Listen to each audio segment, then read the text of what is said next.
21 June মধ্যপ্রাচ্যের উত্তপ্ত আবহে হঠাৎই কেঁপে উঠল ইরানের সেমনান শহর। ভূমিকম্পের মাত্রা ছিল 5.1। যদিও তা কোনো বড় ক্ষয়ক্ষতি ডেকে আনেনি, তবে এই ভূমিকম্প ঘিরে যে প্রশ্নগুলো সামনে আসছে সেগুলো নিছক প্রাকৃতিক কম্পনের চেয়েও অনেক বেশি জটিল। সেমনান ইরানের একটি গুরুত্বপূর্ণ কৌশলগত অঞ্চল, যেখানে অবস্থিত দেশের অন্যতম বৃহৎ মিসাইল কমপ্লেক্স।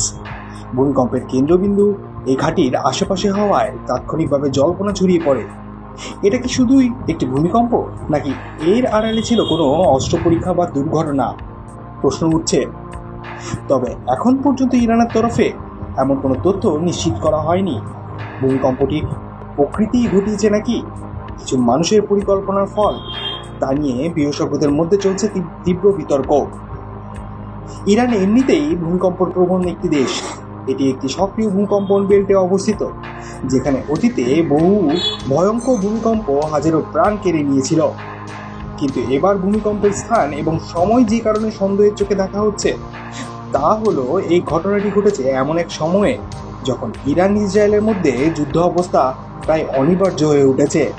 যে কোনো মুহূর্তে যুদ্ধ বাঁধতে পারে। একই দিনে ইরান থেকে ছোড়া একাধিক ক্ষেপণাস্ত্র ইসরায়েলের আকাশ প্রতিরক্ষা ব্যবস্থা ইন্টারসেপ্ট করেছে।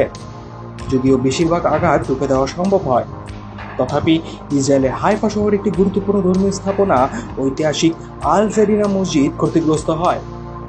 এতে বেসামরিক আতঙ্ক ও আন্তর্জাতিক প্রতিক্রিয়া আরও বেড়ে যায়।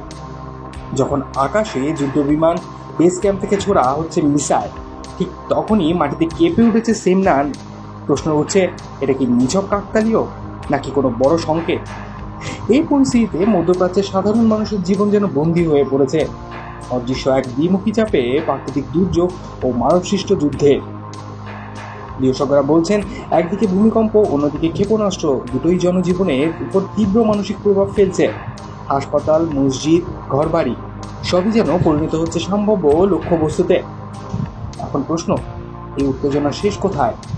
এই ভূমিকম্প একটি অশনি সংকেত মাত্র, নাকি নতুন কিছু লুকানো সত্য সামনে আসছে?